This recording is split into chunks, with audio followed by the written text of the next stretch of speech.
Assalamualaikum warahmatullahi wabarakatuh. Di video pembahasan kali ini kita akan membahas mengenai pertemuan 2 tentang Statement of Comprehensive Income dan Statement of Change in Equity. Yang pertama, kita akan membahas dulu mengenai Statement of Comprehensive Income atau laporan laba rugi dan penghasilan komprehensif lain. Statement of Comprehensive Income adalah laporan yang digunakan untuk mengukur keberhasilan kinerja perusahaan selama periode tertentu. Statement of Comprehensive Income juga berguna untuk membantu pengguna laporan keuangan dalam memprediksi arus kas masa depan dalam rangka menentukan profitabilitas, nilai investasi, dan kelayakan kredit. Selanjutnya, kita akan membahas mengenai kegunaan Statement of Comprehensive Income dan keterbatasan Statement of Comprehensive Income. Kegunaan Statement of Comprehensive Income yang pertama adalah dengan menggunakan informasi mengenai kemampuan perusahaan dalam memperoleh profitabilitas di masa lalu, manajer akan membuat keputusan yang tepat dalam rangka menentukan tingkat profitabilitas perusahaan di masa yang akan datang. Karena di banyak perusahaan, bonus yang diberikan kepada manajer itu ditentukan berdasarkan keberhasilannya dalam mencapai target laba. Selanjutnya, kegunaan bagi investor. Investor menggunakan informasi mengenai penghasilan perusahaan di masa lalu sebagai input penting dalam memprediksi laba dan arus kas masa depan, yang kemudian dijadikan dasar untuk memprediksi harga saham dan dividen di masa depan.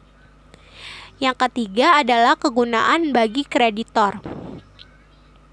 Dengan menggunakan informasi laba rugi masa lalu, kreditor dapat memahami kemampuan calon debiturnya dalam menghasilkan arus kas masa depan yang diperlukan untuk membayar bunga dan membayar pokok pinjamannya. Selanjutnya, kita akan bahas mengenai keterbatasan Statement of Comprehensive Income. Yang pertama, penghasilan atau beban yang tidak dapat diukur dengan andal tidak dimasukkan ke dalam laporan laba rugi dan penghasilan komprehensif lain. Yang kedua, laba yang dilaporkan dipengaruhi oleh metode akuntansi yang digunakan. Yang ketiga, pengukuran penghasilan dan beban melibatkan pertimbangan dari manajemen. Selanjutnya, kita akan membahas mengenai elemen Statement of Comprehensive Income. Untuk elemennya itu terdiri dari 2, ada income dan ada expense. Yang dimaksud income itu adalah kenaikan manfaat ekonomi selama suatu periode akuntansi yang menyebabkan kenaikan aset neto atau ekuitas dalam bentuk penambahan atau pemasukan aset atau penurunan liabilitas yang tidak berasal dari kontribusi pemilik modal. Contoh income itu adalah sales atau service revenue, yaitu pendapatan yang muncul dari kegiatan operasional perusahaan. Selanjutnya, elemen kedua adalah expense. Yang dimaksud expense atau beban adalah penurunan manfaat ekonomi selama suatu periode akuntansi dalam bentuk arus keluar aktiva atau peningkatan kewajiban yang menimbulkan penurunan ekuitas yang bukan termasuk distribusi kepada pemilik. Contohnya seperti cost of goods sold atau beban yang timbul dari biaya inventory yang terjual atau jasa yang diberikan. Kemudian ada selling and administration expense, kemudian ada other income and expense, terus ada financing cost-nya. Kemudian setelah membahas mengenai elemen Statement of Comprehensive comprehensive income, kita akan bahas mengenai total laba rugi komprehensif dibagi menjadi 2. Itu ada komponen laba rugi dan juga komponen pendapatan komprehensif lain atau other comprehensive income. Biasa disingkat jadi OCI. Kita bahas dulu mengenai komponen laba rugi. Nah, komponen laba rugi ini adalah total pendapatan dikurangi beban yang tidak termasuk dalam komponen pendapatan komprehensif lain. Nah, yang kedua, untuk komponen pendapatan komprehensif lain atau other comprehensive income, itu adalah pendapatan komprehensif lain yang berisi pos-pos pendapatan dan beban yang tidak diakui dalam laba rugi, sebagaimana disyaratkan oleh SAK lainnya. Nah, komponen pendapatan komprehensif lain itu antara lain adalah sebagai berikut. Yang pertama, ada perubahan dalam surplus revaluasi aset tetap dan aset tak berwujud. Ini diatur dalam PSAK 16 mengenai aset tetap dan PSAK 19 mengenai aset tidak berwujud. Untuk surplus revaluasi sendiri itu adalah selisih antara nilai revaluasi dengan nilai tercatat aset tetap dan aset tak berwujud yang diukur menggunakan model revaluasi. Kemudian yang kedua ada keuntungan dan kerugian aktuarial atas program manfaat pasti yang diakui. Nah, ini diatur dalam PSAK 24 tentang imbalan kerja. Kemudian yang ketiga ada keuntungan dan kerugian yang timbul dari penjabaran laporan keuangan dari entitas asing. Dilihat atau diatur dalam PSAK 10 mengenai pengaruh perubahan nilai tukar valuta asing. Selanjutnya yang keempat, keuntungan dan kerugian dari pengukuran kembali aset keuangan yang dikategorikan sebagai tersedia untuk dijual. Nah, ini diatur atau dilihat dalam PSAK nomor 55 tentang instrumen keuangan. Nah, keuntungan dan kerugian ini berasal dari keuntungan dan kerugian belum terrealisasi berupa selisih antara nilai tercatat aset keuangan tersedia untuk dijual dengan nilai wajar pada tanggal pelaporan keuangannya. Nah, yang kelima ada bagian efektif dari keuntungan dan kerugian instrumen lindung nilai arus kas atau bisa dilihat di PSAK nomor 55 tentang instrumen keuangan. Oke, selanjutnya itu kita akan bahas mengenai bagaimana penyajian statement of comprehensive income. Seperti apa formatnya dan bagaimana ketentuannya.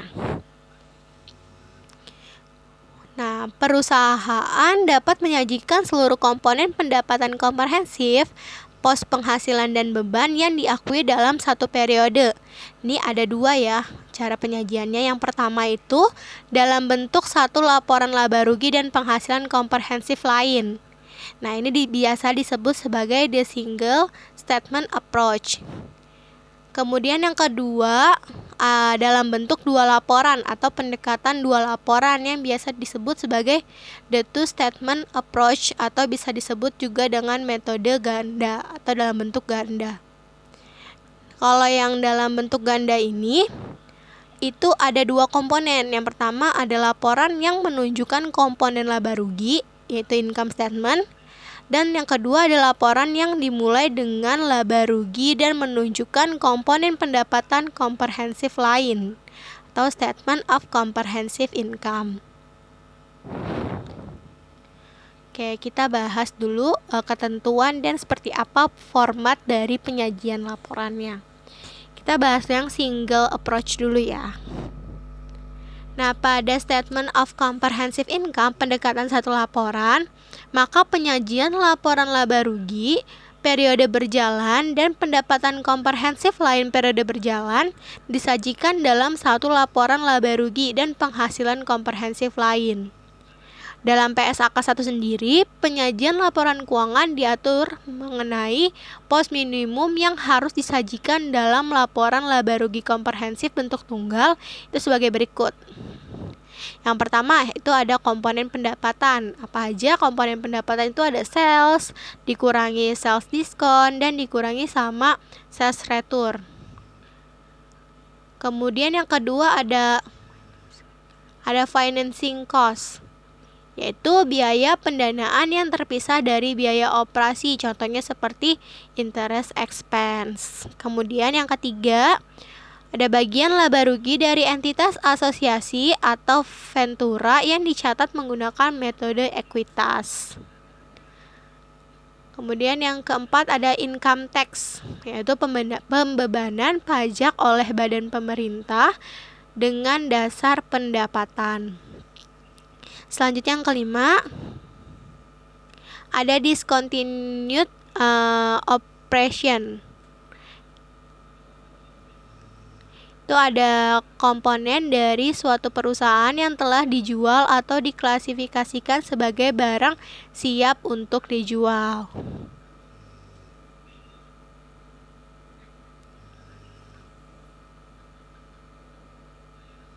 Yang keenam ada net income. Yang ketujuh ada komponen pendapatan komprehensif lain yang diklasifikasikan menurut sifat seperti other comprehensive income.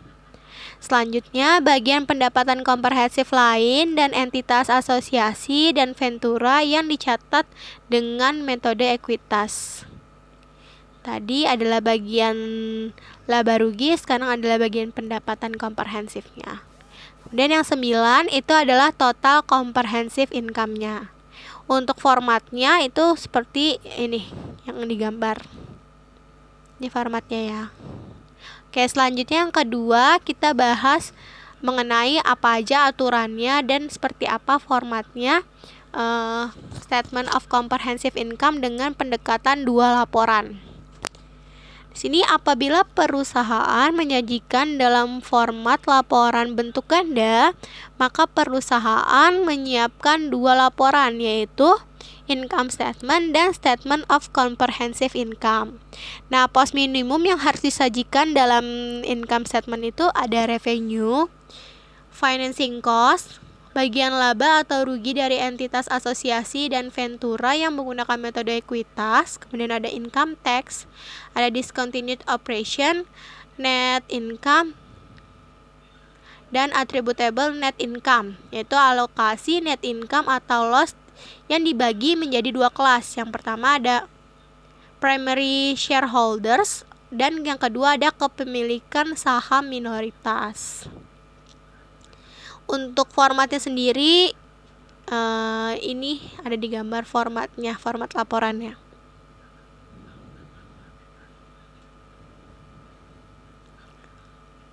Oke, di sini ada sampai net income sampai earning per share-nya sendiri. Jadi dia pertama adalah income statement-nya dulu. Income statement-nya dulu, nanti baru dibuat yang kedua adalah komprehensifnya. Nah, pos yang tidak disajikan dalam income statement itu kemudian disajikan dalam laporan kedua, yaitu statement of comprehensive income yang dimulai dengan angka net income periode berjalan sampai earning per shares atau laba per lembar saham. Nah, EPS itu sendiri dihitung berdasarkan net income attributable to shareholders. Caranya, net income dikurang preferred dividends dibagi sama weighted average of ordinary shares outstanding. Jadi net income kurang dividen preference terus dibagi sama rata-rata saham biasa yang beredar. Nah, isu pelaporan kerja lainnya itu yang pertama ada perubahan akuntansi dan error atau perubahan dalam prinsip akuntansi. Contohnya seperti perubahan metode penilaian inventory dari FIFO ke average. Kemudian koreksinya itu adalah berupa error atau salah catat. Kemudian yang kedua ada return earning statement. Contohnya correction of understatement atau overstatement of net income. Nah, itu diatur dalam PSAK digunakan statement of change in equity. Kemudian yang ketiga ada comprehensive income. Contohnya unrealized holding gain or loss of non-trading securities. Kemudian yang keempat ada statement of change in equity. Oke, selanjutnya kita akan bahas mengenai statement of change in equity. Statement of change in equity atau laporan perubahan ekuitas menyajikan informasi mengenai perubahan ekuitas dalam perusahaan antara awal dan akhir periode pelaporan yang mencerminkan nilai turunnya aset neto perusahaan selama periode, baik yang berasal dari setoran atau distribusi kepada pemilik atau berasal dari kinerja perusahaan selama periode berjalan. Menurut PSAK 1, penyajian laporan keuangan, laporan perubahan ekuitas untuk suatu periode tertentu berisi informasi sebagai berikut. Yang pertama, ada total comprehensive income selama periode berjalan. Yang kedua, dampak setiap pengaruh penerapan retrospektif atau penyajian kembali untuk setiap komponen ekuitas. Kemudian yang ketiga ada rekonsiliasi atas perubahan selama periode berjalan untuk setiap komponen ekuitas yang dihasilkan dari laba atau rugi setiap pos dari pendapatan komprehensif lain serta transaksi dengan pemiliknya. Kemudian yang keempat, dividen yang diakui dalam jumlah dividen per tahun. Untuk format penyajiannya ini seperti yang ada di gambar. Oke, untuk video pembahasan kali ini cukup sekian. Sampai jumpa di video pembahasan selanjutnya.